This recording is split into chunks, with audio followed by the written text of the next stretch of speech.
मैं तीसरा श्लोक बताने जा रही हूँ।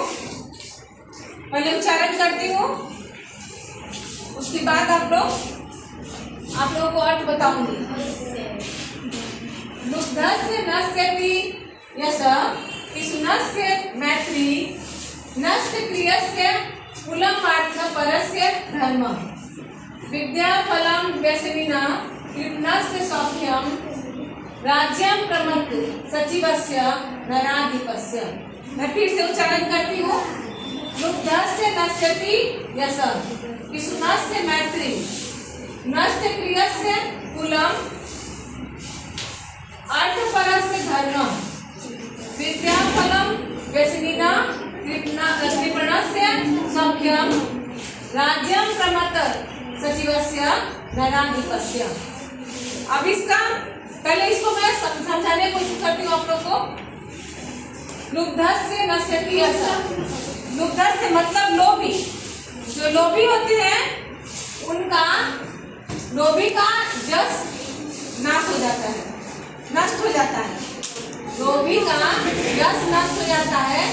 पिशुन, यहाँ पर पिशुन बोला गया है चुगलखोर को। तो चुगलखोर की मैत्री नष्ट हो जाती है, मित्रता नष्ट हो जाती है। अगर कोई किसी की चुगली करता है तो उसकी मित्रता उसके साथ नष्ट हो जाती है। नष्ट क्रिया से कुलम, जो निष्क्रिय होता है, जो कोई काम नहीं करता है, उसका कुल नष्ट हो जाता है। अर्थ परस्य धर्म, यहाँ पर कुलम के बाद यहाँ म हलंत है और यहाँ पर अ जो है जुड़ा हुआ है। देखिए जैसे यहाँ लिखती हूँ मैं, कुलम अर्थ परस्य बराबर कुलम